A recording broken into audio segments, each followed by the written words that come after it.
I was invited to attend a centennial event for a luxury brand. The moment I stepped in, the high society ladies couldn't resist whispering behind their hands. Didn't she just go bankrupt? Yeah. Rachel was even selling her Hermes bags last month. If it were me, I'd be too embarrassed to show up.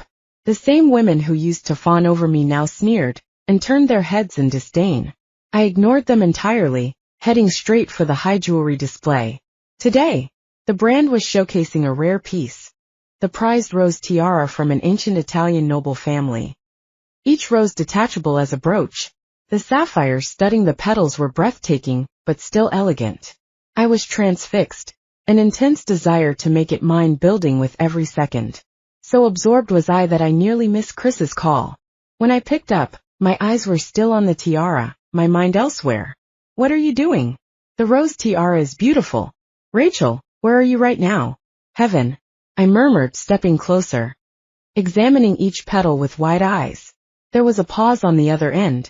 When Chris's voice came back, it had an amused tone. The rose tiara is about to be yours, darling. What did you say, Mr. Dean? I gasped, eyes wide. But you have to be good and do as I say.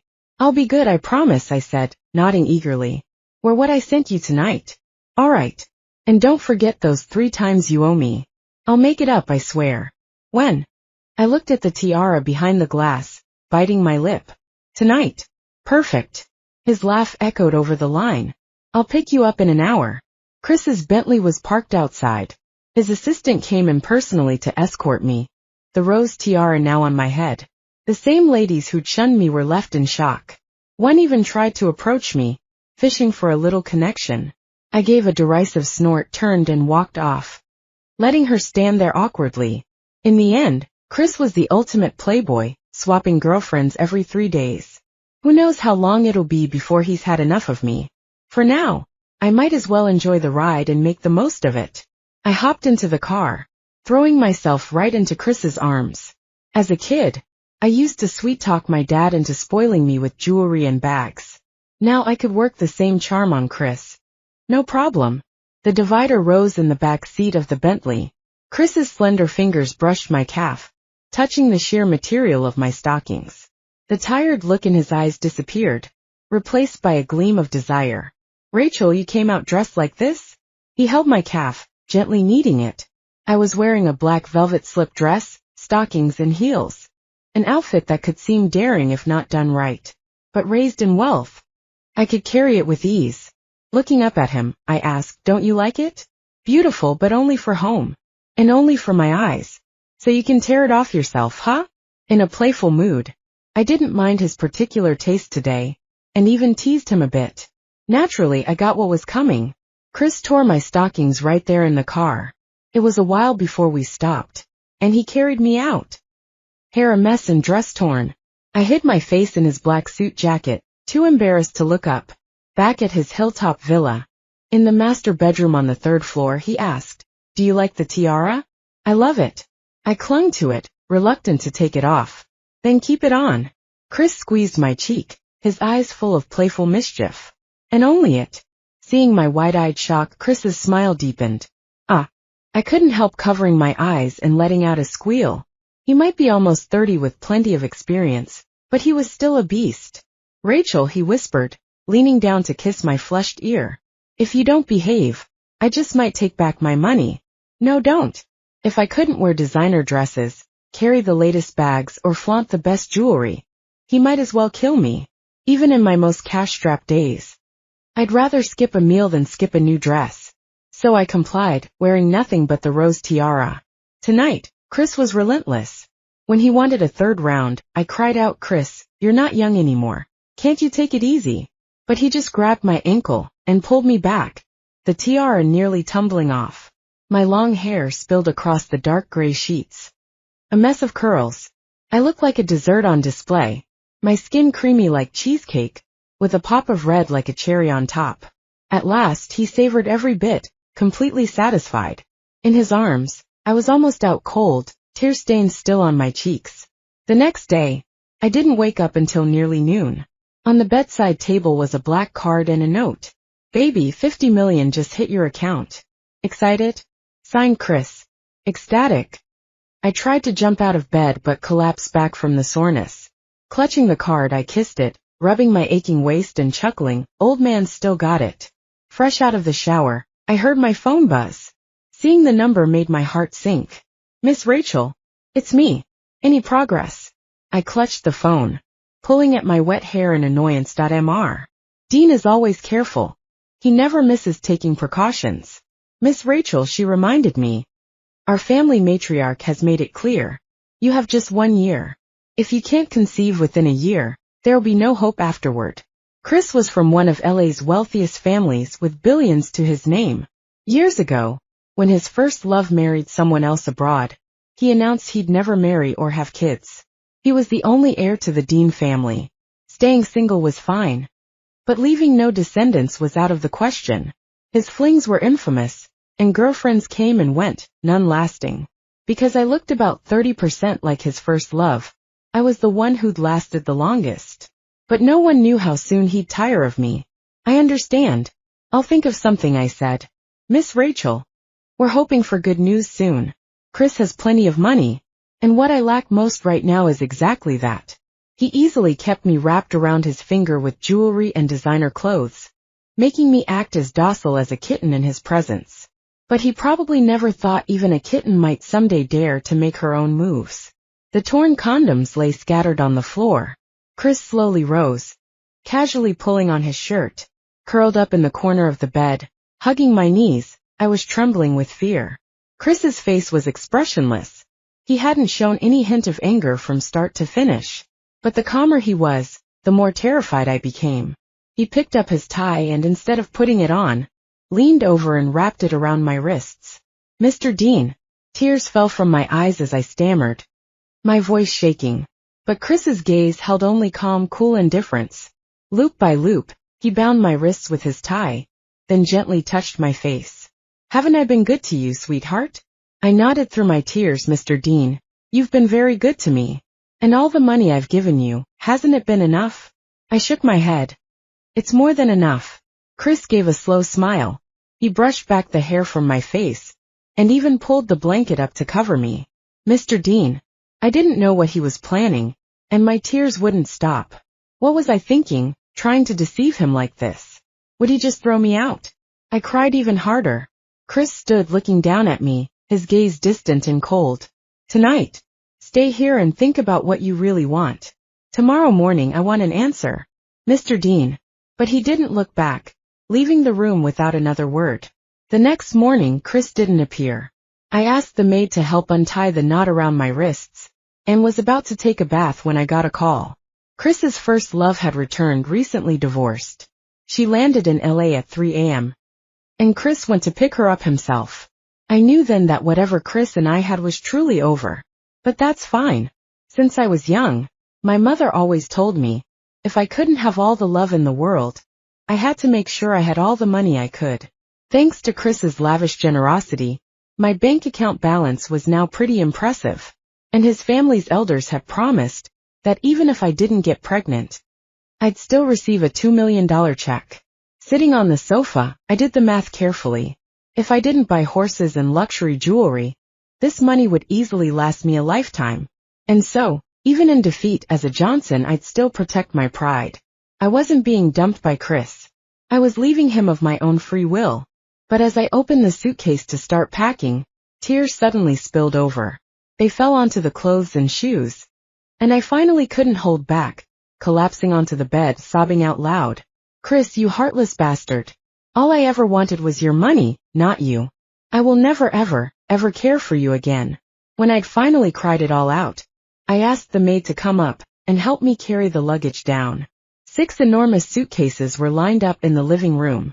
The butler asked cautiously, "Miss Rachel, are you and Mr. Dean going on a trip? Or perhaps off to an overseas fashion show?" I shook my head, hiding my tear-reddened eyes behind my sunglasses. "No. Don't ask." "Then are you heading somewhere now? Does Mr. Dean know? Should we arrange a car for you?" "Just take me to the nearest cab stand. But with so many suitcases, it'll be difficult to take a cab." "I'll manage." The butler didn't dare ask further, and ordered a car to be prepared, though he also planned to call Chris. But just then, I heard the familiar sound of a car engine outside. Moments later, Chris strode in, sharply dressed, crossing the room in long strides. I glanced at him through my sunglasses. He was wearing a fresh suit, not the one he'd left in last night. Ugh, that smug bastard. He'd probably spent all night in bed with his long-lost first love. No wonder he looked so pleased with himself. The more I thought about it, the angrier I felt. And after the anger, a sense of absurdity. Did I really think I was his official girlfriend? I wasn't any different from the countless women he rotated every 3 days. Just because I'd been around longer didn't make me special. But even so, it hurt. Chris was 7 years older than me. He was in college while I hadn't even graduated elementary school. By the time I'd developed a crush on him, he'd graduated, taken over his family's empire, broken up with his first love, and started dating a new woman every few days. Then, when my family went bankrupt and I was harassed by a few spoiled brats in our social circle, Chris had shown a rare bit of kindness and intervened. Maybe it was the dimples in my smile that reminded him of his first love. Chris pursued me, making me his girlfriend, and it lasted until today. As soon as Chris walked in and saw the suitcases in the living room, he turned to me, just about to speak. But I got in first, Mr. Dean, perfect timing. There's something I need to say to you. Chris settled into the sofa across from me, adjusting his tie. Go ahead. I kept my sunglasses on, staring straight at him. Mr. Dean, thank you for all your kindness these past few months. Chris raised a brow, but didn't stop me from continuing. I took a shaky breath, fighting the ache inside me. The only saving grace was my sunglasses. Chris couldn't see how swollen my eyes were from crying. Let's break up. I'm moving out today. Chris didn't respond, just leaned back on the sofa, looking somewhat relaxed. His eyes rested on my face. Rachel, is this what you spent all night thinking about? Yes. I avoided his eyes, not wanting to see any emotion there.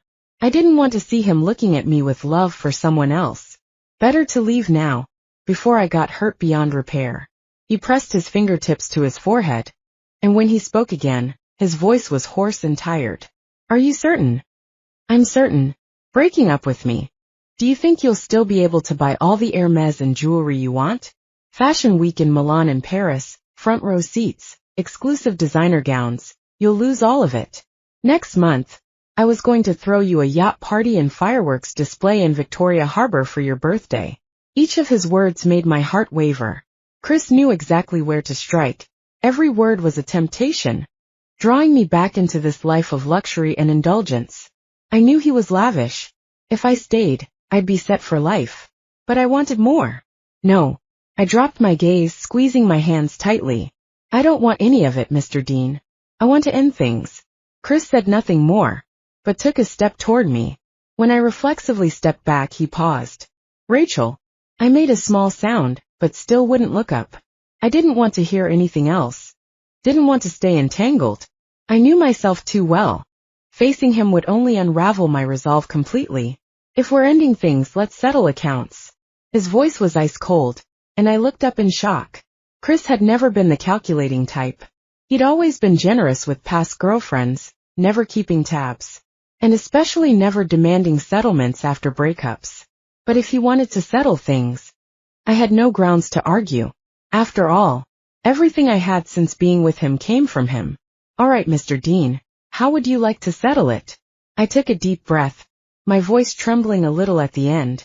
Turning to the suitcases, I instructed the servants to open them all. I love clothes, and everything I packed is just clothing I've worn. Since I was young, I've never given away or tossed out my clothes. So I thought I'd take them with me. Otherwise, they'd probably just end up in the trash. The servants opened each suitcase, revealing clothes, a few plush toys, and some toiletries. As for the bags and jewelry Chris bought, I hadn't taken any of those. Oh, but I did take one thing. I crouched down and retrieved a small box from the bottom of the suitcase. It was from the first month I'd been with Chris. I'd gone with him on a business trip to France, and one evening, he was in a good mood after an event. We passed by a jewelry store, and he bought me a ring. Like many girls, I'd attached a lot of sentimental value to that ring. Originally, I'd planned to secretly take it with me, But now it seemed that wasn't an option. I placed the jewelry box on the coffee table. Mr. Dean, if even these clothes aren't allowed, then I'll leave everything behind. Chris looked at me. Rachel. A headache throbbed. After a sleepless night, he was exhausted, and Rachel's actions only made him feel even more unsettled. Who cared about the money or gifts? He didn't care about the jewelry he'd given her. And if she wanted the stars, he would have made it happen. But she was so adamant about cutting ties. Look at her, wearing her plainest dress today, no jewelry, not even earrings. His chest tightened with frustration. What a fine situation. He'd poured everything into her, only to be left with a thankless heart. He stood speechless, the anger in him so overwhelming that he found himself laughing bitterly. From the beginning, he'd known. The damsel in distress bit. It had all been an act. He was well aware of what the Dean family elders had planned. When he saw the torn condoms last night, he'd been furious. But the reason behind his anger? No one else knew, and no one would have guessed. If he ever had an heir to carry on the family name, he'd only want it to be Rachel's child. But certainly not conceived under these circumstances. Mr. Dean, may I leave now? Chris's silence went on, and I began to feel uneasy. If he was truly going to settle every last detail, he could make me leave the very clothes and shoes I was wearing. I bit my lip, silently hoping he wouldn't be that cold or cruel. Sweetheart, Chris suddenly chuckled softly. He stepped forward and, to my surprise, gently cradled my face in his hands. I felt uneasy, my eyes red and swollen from crying beneath my sunglasses. I didn't want Chris to see how vulnerable I looked. You'd better hope that you thrive once you leave here. Unsure of his meaning, I nodded with as much conviction as I could muster. Mr. Dean, I can stand on my own 2 feet. I'll be fine. Chris said nothing further, his hands dropping to my shoulders for a moment, giving them a slight squeeze before he let go. Go on. Pack Miss Rachel's things and see her out, he instructed, before turning and heading upstairs without a backward glance. I stood there a moment, watching as the servants packed up my things. One of them held out the jewelry box and asked, Miss Rachel, would you like to keep this? I shook my head, managing a small smile. Please give it back to Mr. Dean. Miss Rachel, could you please just take me to the nearest cab stand? Mr. Dean asked us to drive you. Thank you. I didn't refuse. With 6 big suitcases, there was no way I could manage on my own. Chris's driver took me and my things to a small apartment, even helping carry everything upstairs. It wasn't a big place, and the living room was almost full once everything was inside. When the driver left, I slumped onto the sofa, collecting myself before getting up to put my life back in order. After a shower, my phone buzzed nonstop with incoming messages. I quickly wrapped my hair in a towel and went to check my phone. It was Dennis calling. This apartment was his. To be precise, he'd let me stay here when my family went bankrupt. And only after I started seeing Chris did I move into his villa. But Dennis had always kept this place ready for me. We had grown up together, practically inseparable. Our families used to joke about us dating, or even marrying one day. But after my family's financial collapse, the adults in Dennis's family stopped making such jokes. Even so, Dennis had been loyal through it all. When I had nowhere else to go, he was the one who provided me a safe place. Rachel, I just got off the plane. Where are you? Big brother's coming to get you. We'll party all night. I rubbed my still puffy eyes. Sure, I'm at your apartment. Come pick me up, and I'll get ready. You're not at Chris's place? No, we broke up. Fine, he's history. I'll introduce you to someone better tonight. Just make sure you look fabulous. Do I even need to try? Some of us are born stunning. Dennis laughed on the other end. Glad to hear you're in good spirits. See you soon, Rachel. See you, Dennis. After hanging up, I sat for a while, then started getting ready. No matter what, Dennis had just come back, and I needed to welcome him properly. By the time his car arrived, I had composed myself. As I got in, Dennis looked over. Your eyes are a bit swollen. I didn't sleep well last night. Did you cry over the breakup? I couldn't help but pout, just for a little while. Dennis chuckled, reaching over to ruffle my hair. Still the same crybaby as ever. I didn't answer, staring at the road as nostalgia hit me. I'd just turned 22. but it felt as though I'd lived a lifetime. All those carefree years seemed to have been cut short. But no matter how hard, I had to keep going. My dad was gone, but my mom and younger siblings were still abroad. They needed to continue their studies, and life had to move forward. So even if I cried, it could only be for a moment. Your mom and the kids are doing well, they're adjusting. That's a relief. The money you sent paid for a house and school fees. Your mom says it's enough for their daily expenses. So you don't have to worry. Good. I'm glad they're okay. My biggest hope now was that my frail mother and young siblings could live in peace, unaffected by the family's collapse. I wanted them to finish school and grow up safe and healthy. Rachel, what do you plan to do next? First, I'll find a job. I have a degree. I should be able to land something. If you need help, just say the word. Thanks. Dennis, I won't be shy about it. Good. Remember, I'm always here for you. I won't let you face this alone. Warmth flooded me. No matter what his family thought, Dennis had always stayed the same, loyal and true, just as he'd been since we were kids. Dennis introduced me to a group of friends, and we spent the entire night dancing at a club. Exhausted and inebriated, I fell into a carefree slumber. However, upon waking, I found my phone inundated with several unwelcome messages. Rachel, have you heard? That Alice you can't stand. Chris took her to a hotel last night. Look, I've got photos too. I'll send them your way. Still groggy from my hangover, I lay in bed and reluctantly opened the photo. The first thing that caught my eye were Chris's captivating almond-shaped eyes. He was glancing back at the paparazzi, his face as strikingly handsome as ever. But his eyes were utterly cold and distant. Beside him, at the golden revolving door, only a glimpse of a woman was visible. The corner of a vivid red dress and slender, alabaster legs. Even without seeing her face, one could imagine her breathtaking beauty.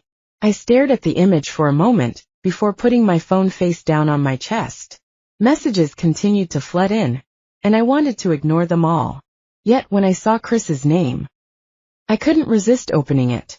It was a video interview, a first for Chris, who had always shunned media attention. Astonishingly, he was addressing last night's scandal. How ironic, I thought.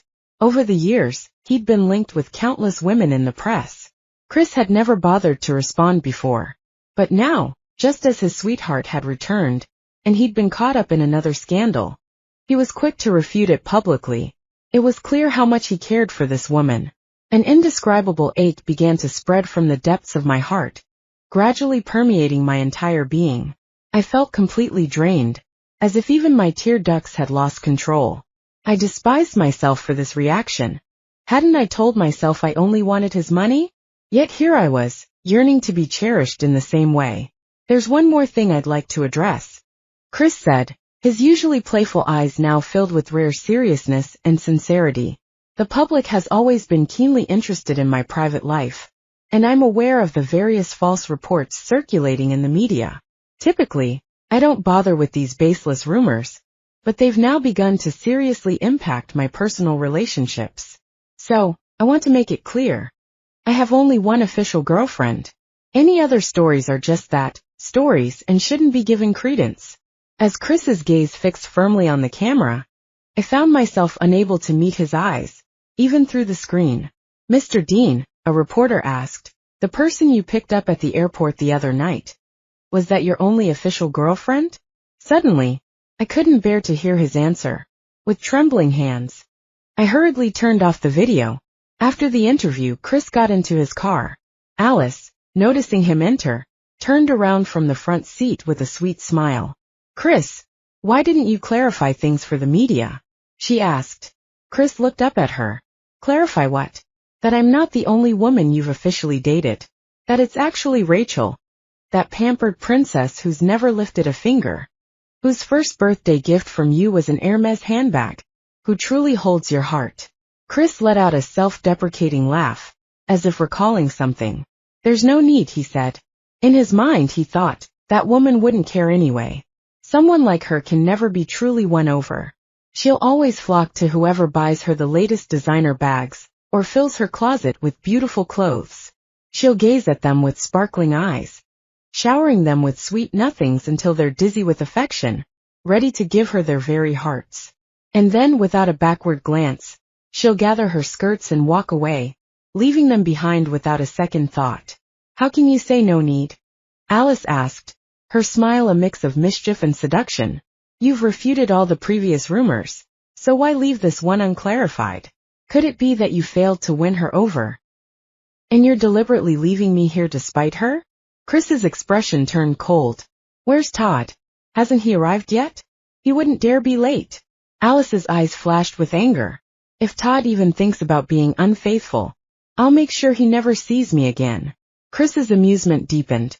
If he's already half-hearted, wouldn't never seeing you again be exactly what he wants? Chris, Alice seethed, you deserve to have your wife run away. Seeing his expression darken, she couldn't resist twisting the knife. With your wife's looks, there are plenty of men willing to shower her with money and attention. For all we know, suitors might already be lining up. And isn't she living at her good friend Dennis's place now?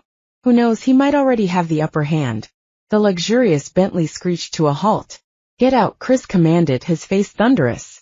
Alice was stunned. Chris, we're in the middle of nowhere. You can't just leave me here. Either you get out, or I'll have the driver throw you out. Chris's voice was ice cold. He regretted ever agreeing to help Todd by picking up this woman. If he died young, it would surely be from the stress caused by Rachel and Alice's sharp tongues. Bitter-faced, Alice opened the door. Chris, enjoy being a bachelor forever. She slammed the door and fled before he could respond. Chris returned to his hilltop villa, seething with unexpressed anger. The entire mountaintop glowed with brilliant lights, like a floating palace. But the more dazzling it appeared, the more it highlighted its emptiness and loneliness. In the past, someone would have eagerly rushed out to greet him, as soon as his car stopped. She would have clung to him like a koala, playfully searching his pockets for jewelry, her eyes sparkling with joy. Her delight was infectious, impossible to resist. She loved all things beautiful and luxurious, and he fulfilled her every desire. Even knowing her appearance in his life was calculated, he willingly played along. Perhaps deep down, he was gambling, betting that she had even a fraction of genuine feeling for him, that she wasn't completely indifferent. Until that night, when he discovered the tampered condom, what he had really wanted to ask was, Rachel, have my child, and they'll give you a fortune. But you don't need to do anything. Just stay by my side, and I'll give you everything I have. But it was clear that Rachel had no need for a man's cheap love. She had never even considered believing in it. The reason he had pampered and indulged her so lavishly was simple. He had always liked her. After showering, Chris went to smoke on the balcony. Rachel hated the smell of smoke, so he always made sure to rid himself of any traces before coming home. She loved opulence, transforming his once minimalist villa into a riot of color, even changing the bedding to her preferred soft yellows and greens. Despite smoking several cigarettes, Chris's irritation persisted, the emptiness in his heart growing. Pacing restlessly, he found himself in the dressing room, staring at the untouched jewelry boxes. It was as if Rachel might materialize at any moment, adorning herself with the jewels and smiling at him with those crescent eyes. Her sweet nothings would flow endlessly, never truly touching her heart. He loved her delicate nature, yet despised her heartlessness. Ultimately, Chris chose to compromise. He dialed Rachel's number, unaware of the tenderness creeping into his expression as the call connected. Rachel, he began softly. Mr. Dean? Rachel's in the shower. She can't come to the phone right now. Dennis's voice came clearly through the receiver. The warmth in Chris's eyes vanished without a trace. Chris's voice had turned icy cold, the warmth draining from his eyes. So you're Dennis? Yes. It's me. Rachel is with you? That's right. Dennis smiled as he held the phone, leaning against the wall and gazing at the locked bathroom door. As a fellow man, he could sense the fury and jealousy Chris was desperately trying to suppress. Was this purely possessiveness, or did Chris truly care for Rachel deep down? Dennis was well aware that he was merely a second-generation heir. Lacking any real talent or ability, he'd likely spend his life relying on the family trust fund, forever a parasite. His love life and marriage were never truly under his control. When the Johnson family fell into ruin, He knew any chance with Rachel was lost. But he hadn't been terribly upset. He'd always been a carefree soul. His feelings for Rachel were more akin to a sibling's affection, forged from growing up together. Though he couldn't marry or care for her, he genuinely wished for her happiness. In Dennis's eyes, Rachel was a delicate, fragile rose cultivated in a greenhouse, unable to withstand even the slightest adversity. After the Rachel's family downfall, countless men had set their sights on her. Dennis couldn't help but think that if Chris harbored genuine feelings for Rachel, it could shield her from life's hardships. He lit another cigarette, clearing his throat before continuing, "I'd love to be with her. But unfortunately, she's been in low spirits these past few days, often sneaking off to cry alone. I've tried inviting her to travel with me to lift her mood, but she's refused every time, and it's been troubling me." "She's been crying alone?" Chris's heart instantly softened. "Mr. Dean, if you've already discarded her, why pretend to care now?" Dennis sneered. "When did I say I've discarded her?" Chris retorted. Dennis scoffed. "You're entangled with your first love, so why bother with Rachel anymore? Though I'm a failed second-gen heir, I still have the means to support her. Since she's unhappy in LA, I plan to take her to settle in France." "You won't." Chris's voice was heavy, barely containing his fury. "Mr. Dean, what gives you the right to stop me?" Dennis pressed on aggressively. "Rachel isn't even your ex-girlfriend. In fact, she doesn't even qualify as that, since you only had one official relationship. So what authority do you have over her affairs?" "Dennis, struck a nerve, have I? Hit a sore spot?" Dennis mocked. "Mr. Dean, you may be an elite among elites, a powerful aristocrat. But Rachel is now just a poor girl whose family has fallen from grace. If you're only toying with her, then leave her be. Don't come bothering her anymore." Dennis hung up, immediately blocking Chris's number before he could call back. He needed to deliver a strong dose of medicine to make this high and mighty man willingly come down from his pedestal. That night, Dennis whisked me off to the airport, and we flew to France. After 2 carefree weeks, I received a job offer from a Los Angeles jewelry design studio, with an $18,000 internship salary. In the past, that sum would have barely covered a single earring, but now I was more than satisfied. The feeling of earning my own keep was vastly different from simply receiving unearned money. I promptly booked a flight back to LA, smoothly completing the onboarding process and starting work the next day. The busy work gradually helped me forget my previous anguish. I genuinely enjoyed this job, relishing the sense of fulfillment and self-actualization it brought. In fact, I had hardly thought of Chris at all lately. News about him had become scarce in LA. The endless tabloid rumors about his love life had all but vanished, with even his mysterious first love no longer subject to speculation. Whenever I did recall Chris, I found it increasingly difficult to picture his face. As I grew closer with my colleagues, work became something I eagerly anticipated each day. In my free time, I even began attempting to write fashion columns for magazines, my innate style sense being highly regarded among LA's socialites. In the future, I aspired to open my own boutique. There was a legendary LA socialite who had weathered marriage, divorce, and bankruptcy, yet paid off her debts through her own efforts. Why couldn't I do the same? Although I still cherished wealth, jewelry, and luxury, I had also gained clarity. Looks would inevitably fade, so relying on men was a perilous path. But money earned through my own work would never betray me. My co-worker's sister introduced one of her college friends to me, and despite refusing several times, I ultimately couldn't decline anymore. So I agreed to meet him for lunch at the restaurant downstairs from the office. These days, I no longer adorned myself in luxurious brands. I had even stowed away my designer handbags, carrying only the stylish paper bag from my coffee takeout order. Rachel could live an ordinary life too. Just as I'd said the day I broke up with Chris, I got work, I wouldn't starve. The young man had an impressive resume and worked at a multinational company. His current salary was only $30,000, but they said he was due for a promotion and raise next month, so his future prospects seemed bright.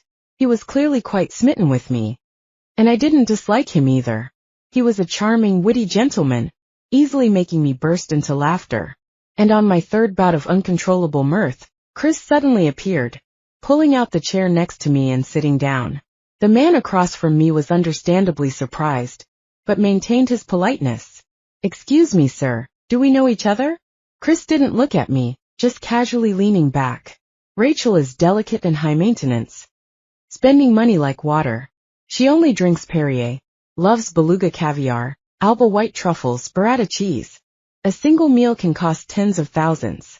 She only carries Hermes Global Limited Editions, only wears haute couture, never the same shoes twice. Are you sure your 30,000 salary can support her?" The man's expression grew increasingly bewildered, though he stubbornly tried to defend. "But Miss Rachel's dress today is just a mass-market brand. And she's not even carrying an Hermes." Chris' smile deepened. "Sir, I haven't finished."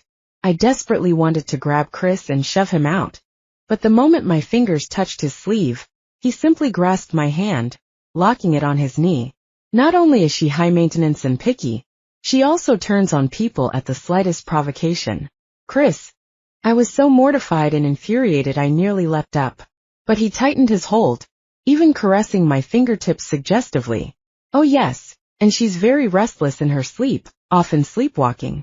And when she does, she's as strong as an ox." He paused, glancing at me. "Miss Rachel, do you remember that night we first got together? I had a bruise on my face for 3 days because of you." The man across from me abruptly stood and fled in a panic. I sat there, smoke practically billowing from my ears in fury. But Chris was still in the mood to order new pastries, trying to coax me into eating. I didn't want to deal with him, rising to leave. He hastily paid the bill and hurried after me. I was power walking, the coffee bag in hand. "Rachel!" Chris called out behind me. I suddenly stopped, closing my eyes and shouting, "Chris, you old bastard, can you just shut up?" The passers-by on the street all turned to stare. After my outburst, I felt a twinge of regret. Taking a small step back, I lowered my head. "Mr. Dean, I'm very sorry. Even in my fallen state, my upbringing was ingrained in my bones." Amidst the flow of people on the street, Chris looked at the girl before him, wearing a $200 dress, carrying a coffee bag, with only a $5 hair clip. This was the Rachel who once refused to wear anything but haute couture or carry Hermes. From birth to 22, she had been cocooned in luxury, unaware of life's hardships. But now, she was just like any ordinary person, rushing around for her daily necessities. No longer as glamorous and haughty, she only elicited more tenderness in his heart. "Rachel," Chris said, a slight catch in his throat as he stepped forward and tightly embraced the woman he loved. People only reveal their unguarded, uninhibited side when they are lavishly pampered. But when Chris suddenly yanked off his tie and forcefully pinned me down on the back seat, kissing me roughly, I couldn't help but curse him. An old man with no self-control. He was a bit helpless, frustrated by my anger, yet shook his head and chuckled. The scorching kisses trailed down my neck, leaving a tingling sensation. "Rachel, you've never complained about me being old when we're in bed." That's right. Who was the one begging for mercy in the end? I was intoxicated by the kiss, sinking into desire, yet still held back by that last thread of rationality. "Chris, I haven't asked you yet." As if he knew what I was about to ask. He grasped my wrist and pulled me into his embrace. "I'll take you to meet someone." "Who?" "My legendary first love. I met Alice, and her husband Todd as well." "So you're Rachel? Wow, you're 10 times more gorgeous than in the photos." Alice gushed, grabbing my hands. "And we both have dimples, but yours are so much cuter, Rachel. How did you get to be so beautiful?" She praised me endlessly, then whispered conspiratorially, "Chris is one lucky dog to have snagged you." I couldn't help but chuckle, though I didn't dare laugh out loud. Chris couldn't sit still, pulling me to his side. "She just babbles on and on all day, don't listen to her. Now can you please explain what's really going on?" Chris held my hand. "The situation is exactly as you saw. Alice isn't my first love, we just grew up together. She's always liked Todd. But those rumors," I began. Chris smiled wryly. "When you were 20, I visited your home, and your mother mentioned that you and Dennis had been destined for marriage since childhood. I thought, since I couldn't marry the woman I loved, I might as well never consider marriage again." He continued, "At the time, Alice and Todd were fighting, So we made a deal to use each other, she to get Todd back, and I to avoid the Dean family pressuring me to marry. I listened in a daze, seizing on one point. So Chris, you've liked me for a very long time? Chris' smile held a self-deprecating edge. Do you remember your 16th birthday, when you got that crown, the pearl tears? Of course. That was my favorite since I was little. But Dad said it was too expensive. My eyes widened. So you were the one who bought it for me? Chris nodded. But you were still too young then. I was afraid it would scare you. He let out a soft laugh. After that, you wore that crown every year on your birthday. On your 20th, when Dennis celebrated with you, you were beaming by his side. I instinctively explained. Dennis has always just been like an older brother to me. And he feels the same. Chris shook his head. No, Rachel, Dennis likes you. He's just too rational, knowing he's not right for you, that he can't truly protect you. He continued, after your family's troubles, the Dennis family stopped mentioning your marriage. I wanted to marry you, but the Dean elders would never allow it. So I spread the rumor that I'd never consider marriage, hoping to avoid their pressure. So you knew all along that I was deliberately getting close to you? I asked. I did. Then why didn't you expose it? Because it was the first chance I'd ever had to be this close to you. I frowned. But why were you so angry when I tampered with the condom? If you liked me, then having my child should have made you happy. Not scheming for the Dean family's money. Chris gently caressed my face. You don't have to give me a child. You don't have to do anything. Just stay by my side and be happy. I'll gladly give you everything I have. Tears spilled down my cheeks, my whole body trembling. Is this real? Am I dreaming? You like me? You've liked me for so long? I cried.